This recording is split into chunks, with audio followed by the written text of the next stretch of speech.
Welcome back. मैं अमर कुमार कुशवाहा एके mathematics 01 में आज सवाल नंबर 9 है। एक वृत्ताकार ब्रूच को चांदी के तार से बनाया जाता है जिसका व्यास 35 mm है, मतलब मिलीमीटर है।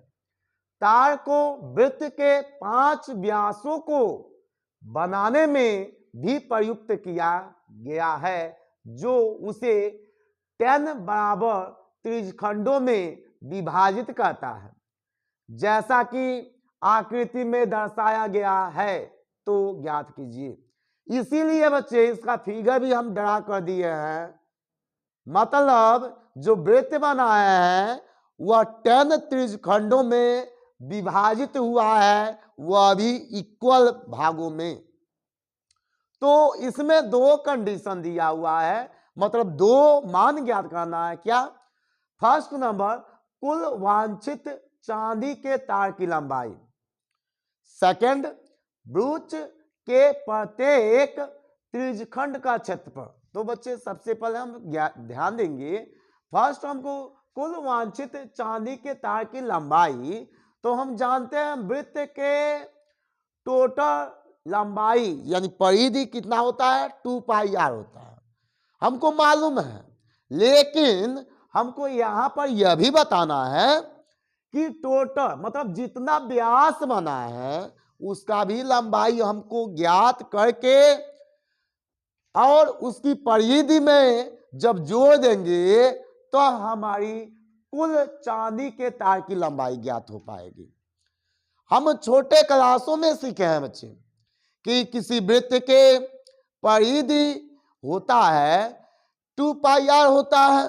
चूंकि यहां पर इस फिगर में यदि ध्यान देंगे तो इसका 5 व्यास दिया है, यानी त्रिज्या 10 हो जाएगा। यानी हम कह सकते हैं कि इस वृत्त में 5 व्यास है तो पांचों जो ब्याज है उसको आपस में प्लस करना पड़ेगा। यानी दूसरे शब्दों में हम कह दें तो उसके व्यास को 5 से इंटू करके वृत्त के परिधि को जोड़ दे तो हमको पूरा चांदी के तार की लंबाई हमको ज्ञात हो जाएगा। तो उसके पहले हम जानते हैं कि व्यास तो हमको मालूम है, डी का तो मान हमको मालूम है, लेकिन हमको इसके क्या मान करना पड़ेगा, आर का मान ज्ञात करना पड़ेगा। 2πr होता है, आर का पाई का भी मान मालूम है, आर का मान हमको ज्ञात करना पड़ेगा। तो हम लिखेंगे उसका एंगल भी हमको ज्ञात करना पड़ेगा, क्योंकि सेकंड में त्रिज्यखंड का क्षेत्रफल बताना है। तो त्रिज्यखंड का क्षेत्रफल में हमको मालूम है कि उसमें थीटा का मान की आवश्यकता पड़ेगा, तो इसीलिए हम पहले ही ज्ञात कर लेते हैं। ध्यान देंगे, सबसे पहले हम लिखेंगे व्यास इक्वल टू 35 mm दिया है तो mm में ही लिखेंगे और देखेंगे क्या है। तो व्यास इतना है तो त्रिज्या क्या हो जाएगी, यानी आर का मान उसी का हाफ हो जाएगी। क्यों? सही है ना। थीटा का मान हमको ज्ञात करना पड़ेगा। थीटा का मान ध्यान देंगे बच्चे, चूंकि वृत्त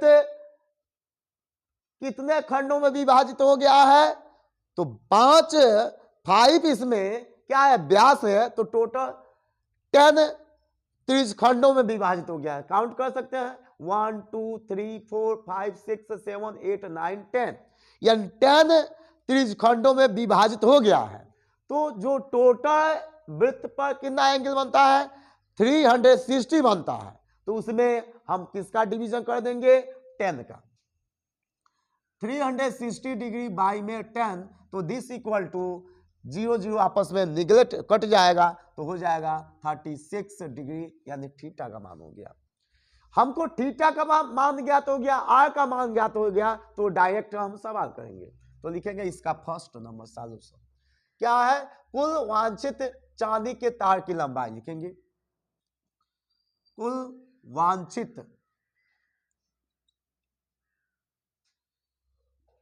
चांदी के तार की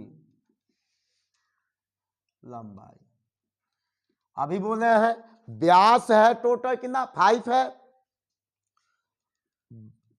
और प्रत्येक व्यास की लंबाई दे दिया है यानी 35 यम। मात्रा का हम बाद में लिख लेंगे, यानी लास्ट में लंबाई है तो यम में आएगा, प्लस में 2 पाई आर हम लिख लेंगे, कोई दिक्कत नहीं होना चाहिए।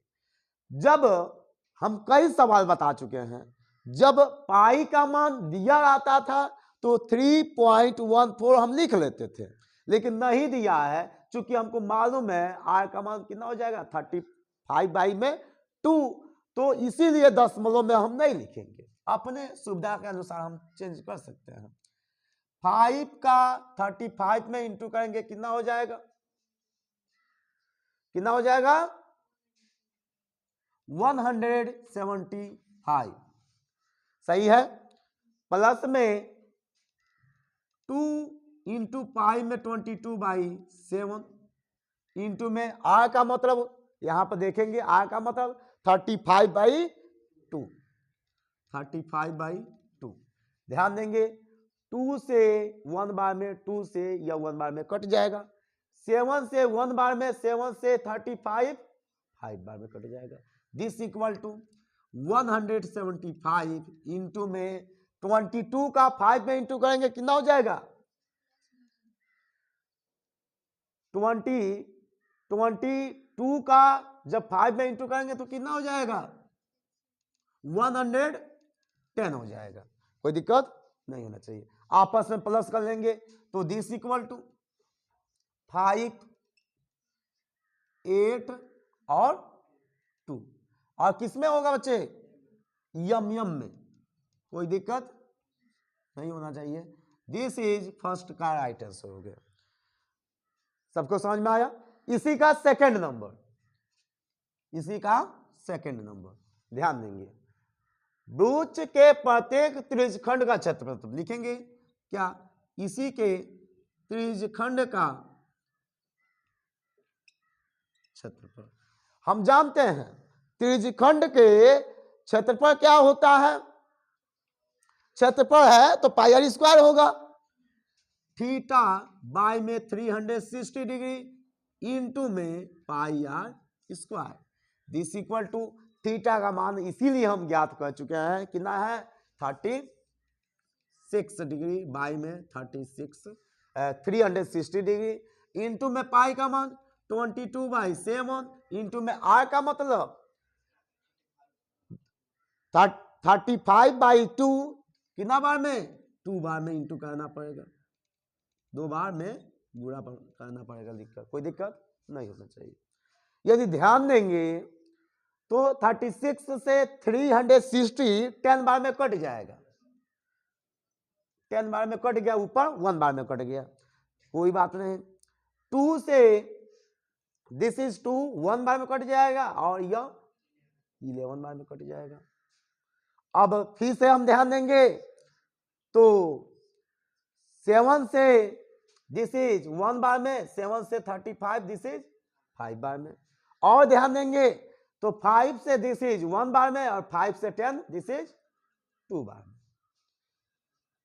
और जो बचेगा दिस इज छाप लेंगे, दिस इक्वल टू 11 इंटू में 35, कोई दिक्कत नहीं, इधर 1 हो गया है, बाई में 2 इंटू 2 यानी क्या मिला है 4, दिस इक्वल टू, उसके बाद हमको क्या करना पड़ेगा 11 का 35 में इंटू करना पड़ेगा, क्योंकि 4 से दोनों नहीं कटेगा, तो बगल में ही हम बता दे रहे हैं हमको गुणा करना आना चाहिए, 35 प्लस कर देंगे 5 8 और 3, यानी कितना हो जाएगा 385 बाई में 4, यह भी आंसर सही है, ठीक है ना, लेकिन इसका डिवीजन हम कर देंगे तो और परफेक्ट आंसर सही हो जाएगा, तो इसी में 4 का हम डिवीजन कर दें, दिस इज रफ कॉपी है बच्चे इधर,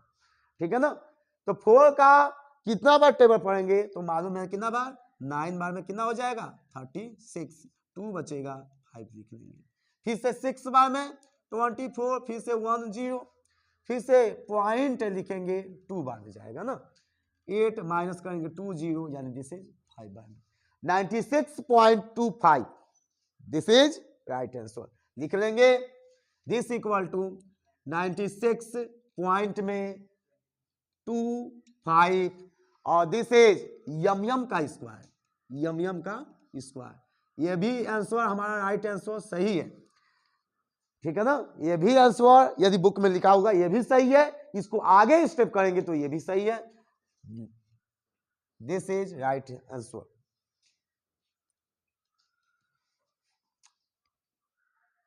आई होप सभी बच्चों को समझ में आया होगा। हम बार बार बता रहे हैं, बार बार समझा रहे हैं, कोई भी सवाल है तो सबसे पहले सवाल को समझने के लिए उसका सवाल को उसको पढ़ें, उसके कंसेप्ट को समझे, उसको फिगर को इमेजिन करना सीखे, क्योंकि जब तक हमको फिगर नहीं समझ में आएगा, सवाल क्या पूछा है वह नहीं समझ में आएगा, तब तक बच्चे सवाल का सस्पेंस बना रहेगा। तो इसीलिए सभी बच्चों से यह रिक्वेस्ट भी करेंगे कि सवाल को पहले समझें और उसको रफ कॉपी में इमेजिन करें दिमाग में कि क्या हमको वह चीज दिखाई दे रहा है कि नहीं। जब तक सवाल इमेजिन करना हम नहीं सीखेंगे तब तक हमको कंफ्यूजन बना रहेगा। कोई जरूरी नहीं है बच्चे कि बोर्ड एग्जाम में जो सवाल दिया है वही सवाल आए, उसका पूछने का तरीका बदल सकता है। तो इसीलिए बार बार समझा रहे हैं, बार बार बता रहे हैं कि सवाल को पहले समझने का प्रयास करें, समझ विकसित करें, क्योंकि जब तक समझ विकसित नहीं होगा कंफ्यूजन बना रहेगा। तो सबसे पहले सवाल को पढ़ें, उसको दिमाग में इमेजिन करें। इमेजिन करने का मतलब लंबा टाइम नहीं लगाना है बच्चे, उसको तुरंत दिमाग में वह सवाल आ पा रहा है कि नहीं वह हम देखेंगे तो सवाल को बेहतर तरीके से सॉल्व कर सकते हैं। ओके, ठीक है।